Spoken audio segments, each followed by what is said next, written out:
Worst experience she has from the municipality hospital. मेरा blood collection होगा। Pathology lab तो इतना बेकार है। ब्लड टेस्ट एंड सोनोग्राफी वो दोनों कराने का 9,000 रुपीज जा रहा है। क्यूट सा बच्चा, ये क्यूट सा बच्चा।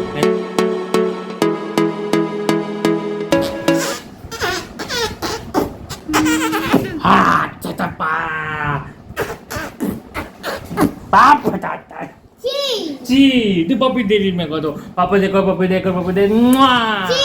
जी पपी देखो, पपी देखे मेरे को ची बोल रही है। Guys hi, welcome back to vlog. बाबा इतना जोर से चिल्लाए रे बाबा, मेरे कान में बहुत जोर से चिल्लाए है ना। तो पापड़ खा रही, पापड़ खा ली, खा ली, खा ली, खा ली। और Amita, yes hi, how was your experience? इतना गंदा एक्सपीरियंस था क्या। तो बेसिकली गाइज मैं ब्लॉग आज का इसलिए शूट कर रहा हूँ, यहाँ से स्टार्ट कर रहा हूँ। अमिता को ही बीच में बोलने इसलिए बोल रहा हूँ क्योंकि आज आप लोग जानते हैं अमिता जाने वाली थी सोनोग्राफी टेस्ट के लिए, ब्लड टेस्ट कराने के लिए। But the worst experience he has from the municipality hospital. तो हम लोग कोशिश कर रहे थे, जो 9,000 रुपये जाने वाले हैं अल्ट्रासोनोग्राफी एंड ब्लड टेस्ट का, टोटल खर्चा जो आने वाला 9,000 रुपये लगभग है। तो हम लोग सोच रहे थे कि ये सारा जो टेस्ट है वो हम लोग म्यूनसिपैलिटी हॉस्पिटल से कराने की कोशिश करते हैं, ताकि पता चल जाए कि ये खर्चा उधर से निकल जाए, देन हम लोग प्राइवेट में डॉक्टर को दिखाते रहेंगे। बट ये सारा जो प्लान था हम लोग पे ही भारी पड़ गया। एंड एग्जैक्टली क्या हुआ अमिता आप लोग को बताएगी। तो Amita go ahead with your experience. Municipality hospital का नाम नहीं बता रही हूँ, बट मैं गई थी। And first of all test वगैरह के लिए वहाँ के डॉक्टर को दिखाना पड़ता है। और जो बेसिक टेस्ट होता है यूएसजी होता है, वो यूएसजी होता है, वो कॉमन हर एक डॉक्टर सेम बोलता है। तो उसने भी वही एग्जैक्ट रिपोर्ट, एग्जैक्ट वही ब्लड टेस्ट, एग्जैक्ट वही यूएसजी उसने बोला। तो पहले वाले डॉक्टर ने जो अल्ट्रासोनोग्राफी करने बोला था एंड ब्लड टेस्ट बोला था, एग्जैक्टली सेकेंड डॉक्टर जो म्यूनसिपैलिटी का डॉक्टर था उसने भी सेम बोला। यस तो मैं गई पैथोलॉजी लैब जाके मुझे डेट दिया गया है नेक्स्ट मंथ 23 तारीख को मेरा ब्लड कलेक्शन होगा। एंड शायद जो ब्लड टेस्ट है वो दिसंबर को मिलेगा। मतलब ये अक्टूबर का मतलब आई थिंक 10 भी नहीं हुआ है। मुझे टेस्ट उसका रिपोर्ट जो मिलेगा दिसंबर को। मतलब अगर मैं प्रेग्नेंट तो हूँ मैं, मतलब मेरा जो फर्स्ट ट्राइमेस्टर है वो पूरा खत्म हो जाएगा, उसके बाद मुझे टेस्ट मिलेगा।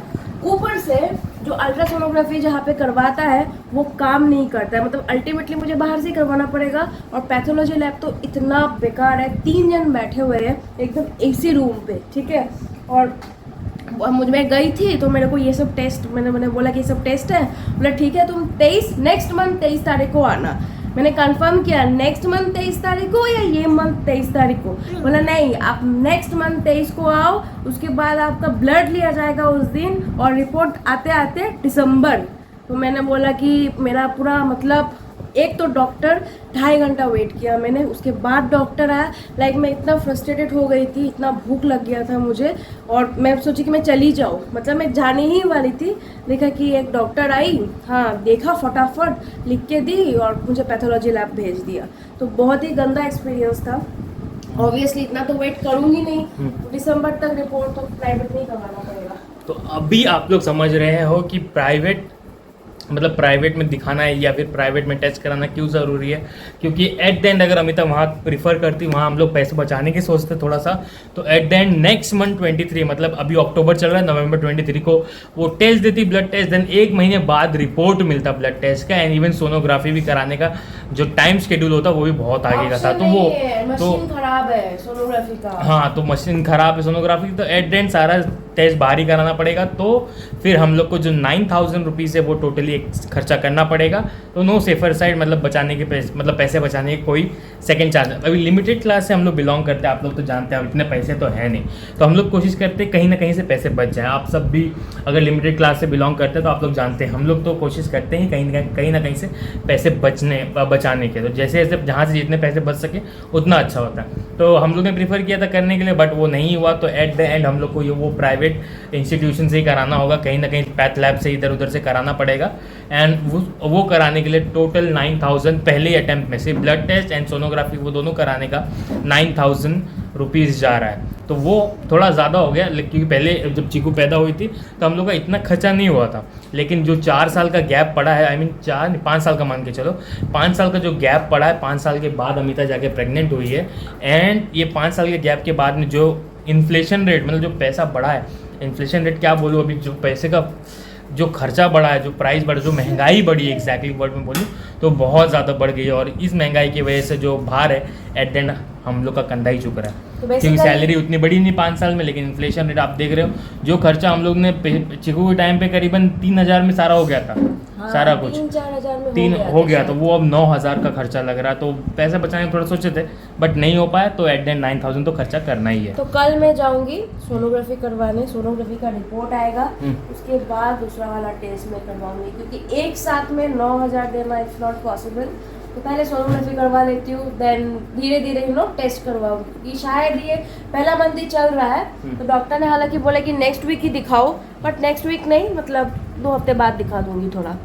ठीक है, मैं तो बोलूँगा एक ही बार करा ले, 9,000 जाहिर है तो एक ही बार कराने में कोई तकलीफ नहीं है, करा ले। अभी उसके आगे पता नहीं क्या क्या बोले, अभी तो दवाइयाँ भी बहुत महंगी महंगी है। दवाइयाँ बाप रे बाप, एक दवाई कितना 605 रुपया का है। मतलब उस टैबलेट में सिर्फ, मतलब वो जो क्या बोलते हैं उसको, टैबलेट ही पत्ता पत्ता में 10 दवाई है, मतलब 10 टैबलेट है, और उसका दाम है 605 रुपया, और वो मुझे कंटिन्यूअस खाना है हर रात को। तो दवाई भी बहुत महंगा है, तो मुझे डॉक्टर को शायद बोलना पड़ेगा कि मुझे कुछ ऑल्टरनेटिव दवाई देने के लिए, क्योंकि इतना महंगा दवाई कैसे खाए। 3 दवाई दिया है, एक का तो चलो 150-200 दाम में चलता है, और एक का कुछ 350 तक है, और एक जो है 605 रुपये, जो कि मुझे डेली खाना है। तो मैं वो पूछूंगी, मतलब कोई अगर ऑल्टरनेटिव मिल जाए तो अच्छा है, क्योंकि बहुत ज़्यादा महंगाई हो रहा है।